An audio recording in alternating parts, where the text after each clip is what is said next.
Greetings all, welcome back to another session here of TESOL Methods and Materials. Today we're going to be talking about teacher development, what makes a good teacher and how teachers can be their best.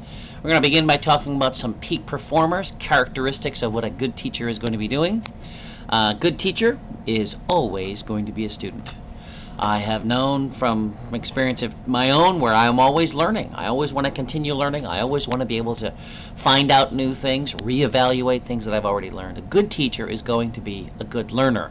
It frustrates me when I work with teachers who are supposedly more advanced than me, especially in the realm of technology, and yet they come to me with basic questions. I wonder why they've stopped studying, why they've stopped learning. So as language teachers, we want to be good students. We want to learn. We can even learn from our students. We want to actively question, construct knowledge and beliefs. Don't just take something at face value because someone said it is so. We do that often, but I mean there are times we want to be able to critically analyze, hey, why is this? And what's the evidence to support it? Next thing that you should remember is that you need to trust yourself. Trust your gut, as Leroy Jethro Gibbs would say. Make sure that you're trusting your gut and recognize, look, God doesn't make junk. He makes good stuff. You're well made, and so you should trust those gifts and abilities that you do have. Now, if you recognize that you have a flaw somewhere, trust your brain to say, hey, I'm going to need help here. Right? Trust yourself.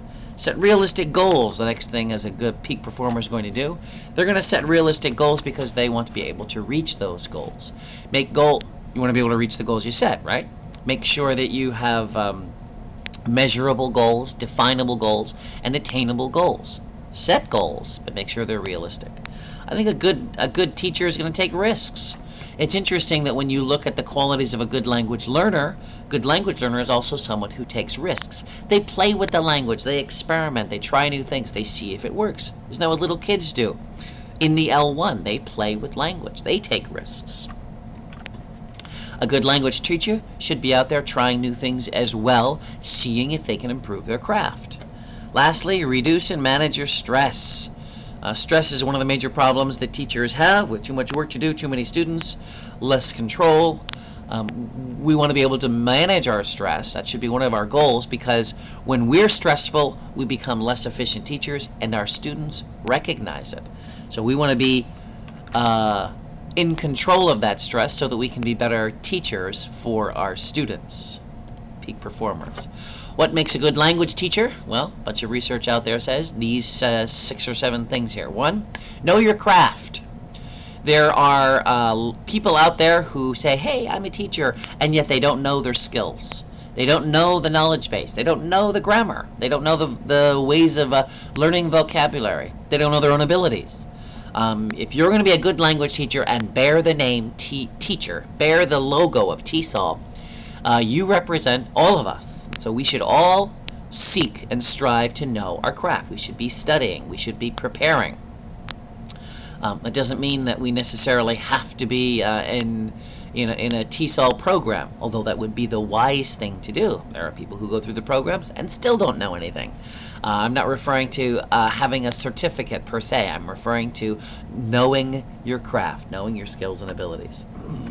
Be up to date when at all possible. Try to read, keep abreast of things that are going on in your field. If you have access to those materials. More and more of materials are actually being put online and are freely available, like Language Learning and Technology is a free website where research-based articles are being posted for free. Love language. Oh my goodness. It's so fun to play with language and to learn new things about it. Learn the etymology of a word or learn a new way to present an idea because it's attractive. So you should enjoy language. Enjoy the richness and diversity that is the English language. Good language teacher is going to be a critical thinker. You're not going to accept something simply at face value. You're going to explore that. Well, why is that so? What makes this to be true? What does it imply? What does it infer? You'll want to be a critical thinker. Be observant. I cannot stress this one more. To observe what's going on. Look and listen, as the late Columbo would say. Look and listen, listen and look. Right? Look at the individuals. Look at your students. Analyze what they're doing and why they're doing it. It may be that it's not that they're being belligerent or mean or rude, it's simply their culture. But we have to notice these things, and so we should be observant. I remember when I teach phonology in one of the courses that I teach about language and phonology, I ask the students, and go out and just observe how other people are speaking. Just take notice, to be metalinguistic. Engage in that type of thought, and they go out and they start listening to things, and they love it, and they hate it. You know, it's a blessing and a curse type of thing, because they start to hear what people are saying. Take that back. They begin to hear how people are saying, and so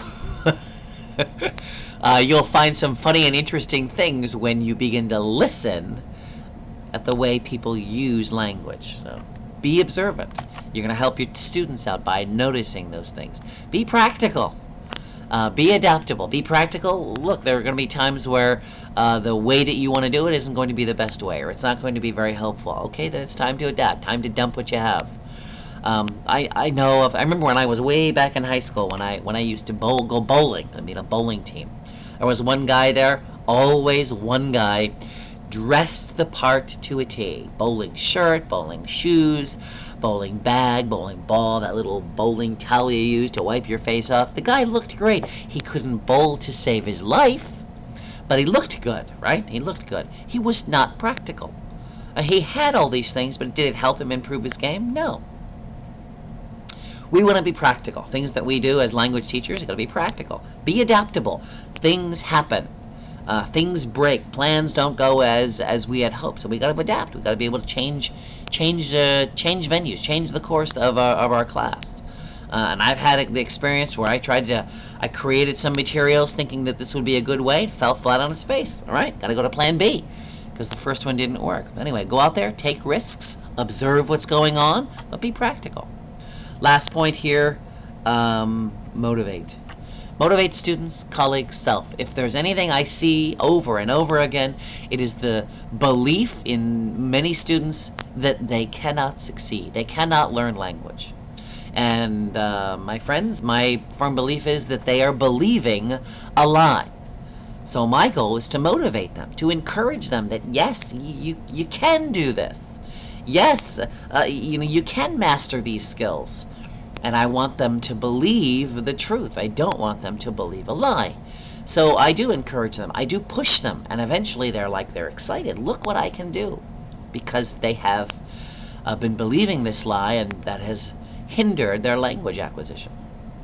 So please motivate students. Don't let them to believe the lies that this is difficult or that it can't be done. I continue to tell students it's not difficult. It just takes time. Encourage colleagues. There are going to be colleagues out there who think they can't do things. Encourage them. Let them know where their strengths are. Help them to improve their weaknesses, right? Obviously, you want to encourage yourself. If you're not in this field and you don't enjoy what you're doing, you may need a buck up. You also may need to consider about going somewhere else. But you want to encourage yourself to continue to do better. What you have is good. You can make it better. Lastly, don't just have this as a nice little list. Here's the good language teacher. 1, 2, 3, 4, 5. No, appropriate these. Make these part of your way of thinking, that you're going to become a good teacher. I'm not just going to become a ho-hum teacher. I'm going to do my best. I'm going to do better. Be a good language teacher.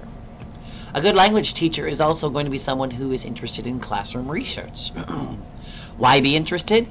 Well, any number of reasons. One is that you can improve your craft, improve your understanding of what's going on in your field of study. You can expand your field of study. Look at this whole venue of computer-assisted language learning. How did that come about?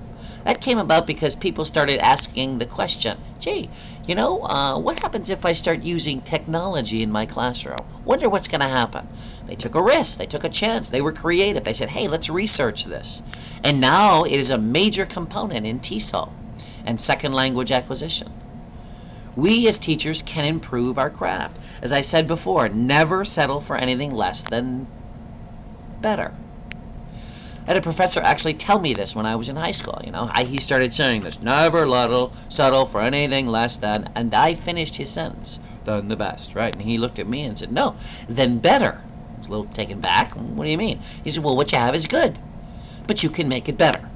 Right? What you have is good, but you can make it better. You as a language teacher, your craft is teaching. What you have is good, but you can make it better. So improve your craft. That's what any good athlete is going to be doing as well. Monitor your teaching. Okay, just as you're going to be monitoring students or monitoring others, notice what's going on. Try to identify your problems. Again, somebody else can do this as well. Right? Watching what you do. Try to improve your weaknesses. Investigate what you're doing. Do different types of research. You can do formal or informal types of classroom-based research. And like I said before, as far as formal, you can have a special thing set up, or a video camera that you have, or someone sitting in the back. Or you can have informal, just people slipping in, or people listening on the side and watching what you're doing and trying to help you become a better teacher. When you go to do some type of a research question, you're actually doing some type of classroom research. Make sure that the questions that you're asking in your research project, your classroom-based research project, is measurable, definable. Use specific questions to convert your ideas that you have so that you can actually assess them, right? Decide how to test and or answer any of the questions that you may have in your classroom-based research. In other words, pick a methodology. Make sure that what you're doing is in line with current research trends. Interpret your results and then share what you've learned. You'll be able to improve what your craft. You're going to be able to assist others. You're going to be able to expand the field, possibly, right? Another aspect of a good teacher is teacher collaboration. We've got peer coaching, one teacher who can help another. Team teaching, which is something that I have not done much of, but the experiences that I've had are great. Iron sharpens iron, as the good book in Proverbs says. So one man sharpens another. I can help you, you can help me. The primary example I always tell my students is when I was getting my PhD and I was teaching with an experienced writing teacher. I had some teaching experience, but not nearly as much. I was the tech guru. And we decided to work together, even though my counterpart, my colleague, was a little afraid of technology. We worked together and we helped each other.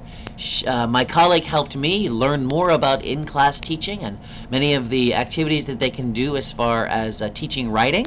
And the inverse, I helped teach my colleague about using technology in the classroom. So it was excellent, right?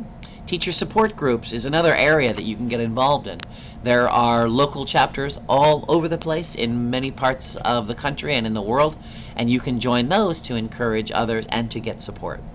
Action research is another possible thing that you can be doing, similar to collaborative classroom-based research. You can work collaboratively in curriculum development. I would absolutely agree with this. It's going to be very good, especially for new teachers, to see how this process is worked out. And at the same time, you've got multiple ideas and multiple people coming in. They're going to be able to provide you with good, hopefully, with good ideas to improve your curriculum. So definitely, it's another area that you can do. And lastly, go to professional conferences, read professional journals. If possible, actually participate in them. You have a good idea that you did in some classroom-based research, submit it. Other people would like to know about it. Or write it up and submit it. Other people would like to know about it. Lastly, I want to talk a little bit about self-development. You as a teacher may want to analyze your work by doing a journal, a teaching journal. Every day that you write in the journal, you're going to do this for maybe a year, then you can look back at this and see how you've changed, what you've learned. You may want to put a research question in there and use this data to share with others. You can do a teaching portfolio where you put in some of your good ideas. I actually would probably not do a teaching portfolio so much as a teaching repository of activities and materials. You create materials, stick them in the repository, and then you can reuse them. If you're dealing with something like a question bank, there are question banks out there that allow you to not only store questions, but if they're questions that have components, like a multiple choice or modified true-false or matching or ordering, you put those things in there and they can be reshuffled as you go. So big opportunity to work with teaching repository so that you can have eventually build up and you have so many materials that you don't need to have your students go out and purchase a textbook, that you'll have those materials for you. You can get involved in independent reading. Just go out and do your homework. You know, I have a PhD. I should not be needing the assistance of others by some sort of teacher development. I'm responsible for my development. I should be going out there and reading what's in the literature and attending conferences to find out what areas are being investigated and reviewed. That's going to be my responsibility. So get out there and do some independent reading. Get out there and do some writing, some presenting of your findings, and take part in the development of the craft. That's all I have there for teacher development. There are actually a lot of things that you can be doing. Would be good for us to remember that we're not supposed to be sitting on our laurels. We're supposed to be trying to improve our craft. If you have any questions about TESOL teacher development, please let me know. If not, have a nice day. Talk